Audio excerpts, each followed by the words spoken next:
Salam sejahtera untuk kita semua. Yang terhormat, seluruh panitia dan teman-teman yang saya banggakan. Pertama-tama, marilah kita mengucapkan puji dan syukur atas berkat dan rahmat yang telah Tuhan berikan kepada kita sehingga sampai pada saat ini kita masih diberi kesehatan. Selanjutnya, saya mengucapkan terima kasih karena diberi kesempatan untuk berpidato tentang revolusi mental untuk generasi muda melalui pidato online ini. Perkenankan saya untuk memperkenalkan diri.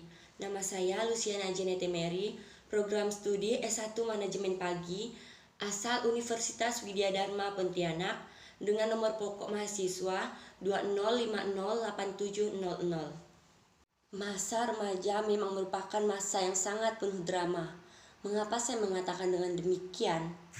Bahwa masa muda adalah masa yang paling sulit. Banyak pengaruhnya maupun dari sisi negatif dan positif. Karena hal itulah, para remaja cenderung menyukai perilaku yang mengandung risiko.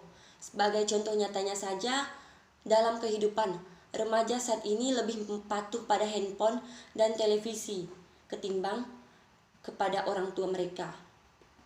Lebih memilih update status sebelum makan ketimbang berdoa sebelum makan.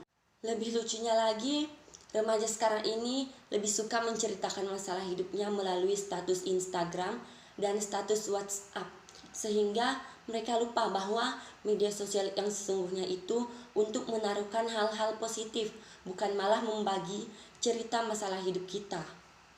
Remaja saat ini bangga jika boleh sekolah, merokok, nongkrong tidak jelas, lalu pulang larut malam.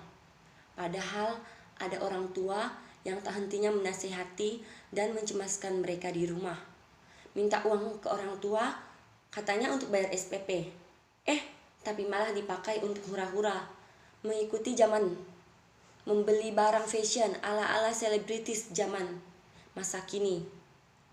Giliran ujian nasional, mengandalkan berbagai cara agar mendapat nilai yang bagus. Contohnya saja menyontek.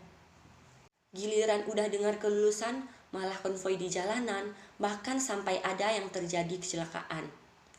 Coret-coret baju, bahkan banyak lagi contoh nyata yang kita lihat di sekitar kita pada waktu kelulusan.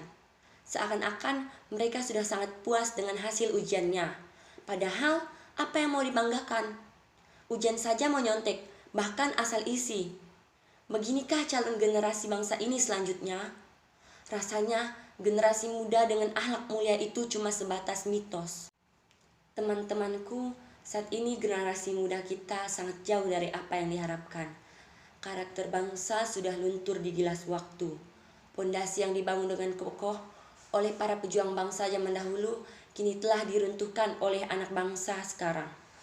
Namun, jika generasi muda yang bobrok akan melahirkan pemimpin ahli korupsi dan tidak disiplin. Jika sudah begitu, lantas mau dibawa kemana masa depan bangsa ini? Karena hal itulah, kita harus mengembalikan karakter warga negara ke apa yang menjadi keaslian kita. Krisis moral yang menjangkit kalangan muda harus diberantas habis-habisan. Mari mewujudkan masa revolusi mental, revolusi kesadaran, cara berpikir dan bertindak sebagai bangsa yang besar. Merevolusi mindset bangsa memang bukan hal yang mudah. Dan sasaran utama dari revolusi mental itu tentu adalah pemuda-pemudi yang memegang kendali. Aku, kamu, kita semua yang menjadi tiang penyangga negara kesatuan Republik Indonesia. Biarkan generasi muda kita memegang setir kendali, kembali untuk ketujuan utama awal bangsa Indonesia, untuk merdeka dengan sejati. Tumbuhkan kembali rasa cinta tanah air kita, bukan hanya sekedar mencintai pacar kita sendiri. Berganti arah dari perilaku negatif ke positif. Sadarkan kembali generasi kita semua. Paksakan anak bangsa untuk mengenal seperti apa bangsa mereka sebenarnya. Merekonstruksi ulang karakter bangsa perlulah komitmen pemerintah yang kuat disertai kesadaran seluruh warga negara. Indonesia dapat berubah ke arah yang baik. Revolusi mental bisa diwujudkan melalui pendidikan yang merata, Contohnya pendidikan kewarganegaraan, serta penegakan hukum di negara kita itu harus adil tanpa pandang bulu. Mari, mulai sekarang juga, kalau mengubah sejuta pemuda itu mustahil, bagaimana dengan memulai mengubah diri kita sendiri? Jadi, ayo kita ubah diri kita sendiri dulu. Ayo bersama-sama kita capai apa yang menjadi cita-cita bangsa Indonesia selama ini. Dan jadilah generasi yang baik dan menjadi generasi yang patut dicontoh untuk generasi selanjutnya. Baik, sekian inspirasi pidato yang dapat saya sampaikan. Semoga dapat bermanfaat untuk kita semua. Kurang dan lebihnya, saya meminta maaf. Terima kasih.